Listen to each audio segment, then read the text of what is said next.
Bekerja lebih 200 jam sebulan tanpa cuti walaupun sehari dan gaji hanya RM905 sebulan. Ini yang perlu dihadapi oleh pekerja syarikat elektronik gegasi dunia sementara syarikat itu mengaut keuntungan berbilion ringgit. Pernah terjadi juga syarikat pengeluar barangan sukan terkenal dunia hanya membayar 85 sen satu jam dan mereka terpaksa bekerja 70 hingga 80 jam seminggu. Ini adalah penindasan kapitalis. Dibawakan kepada anda oleh sumbangan.com.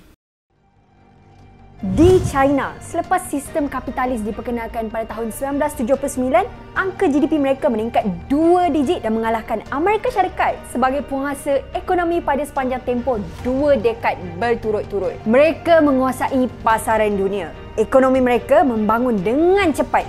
Jumlah pelabur mereka tinggi. Produktiviti mereka sentiasa meningkat. Tapi rakyat mereka, hak pekerja dieksploitasi dan jurang kekayaan di antara golongan kaya dan golongan miskin semakin melebar. Di Jepun, punyalah kematian kerana overwork ni terlalu biasa di Jepun. Panggilan karoshi yang bermaksud kematian kerana kerja berlebihan diguna untuk menggambarkan masalah ini. Amerika Syarikat, kuasa ekonomi terbesar dunia, negara yang berjaya melahirkan ratusan jutawan setiap tahun, namun hampir 46 juta rakyatnya hidup dalam kemiskinan.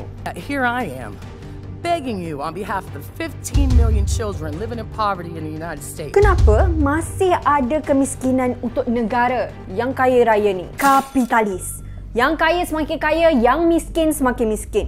Di Malaysia, sistem kapitalis masih diguna pakai setelah kemerdekaan dicapai dan kesannya kita dapat lihat sehingga ke hari ini. Sistem perbankan berasaskan riba, eksploitasi tenaga buruh dan pekerja, bayaran gaji rendah dan tidak berpatutan buat pekerja, keuntungan maksimum yang memihak kepada sebelah pihak sahaja.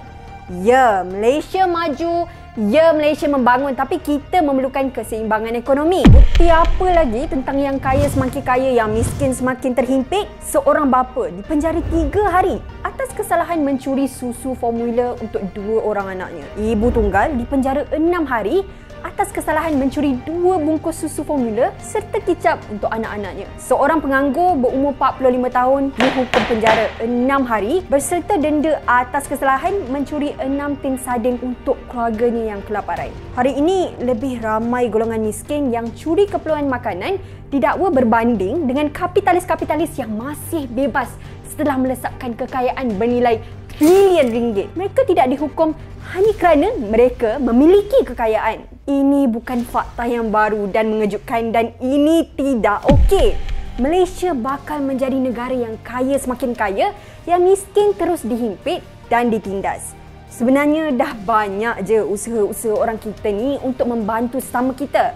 Contohnya ASB. Berapa ramai je bumi putera kita yang tahu kelebihan ASB ni.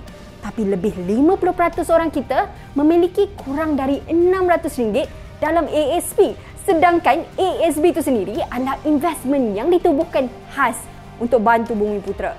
Lepas tu, sekarang dah ada pula koperasi yang membela ekonomi agama Islam.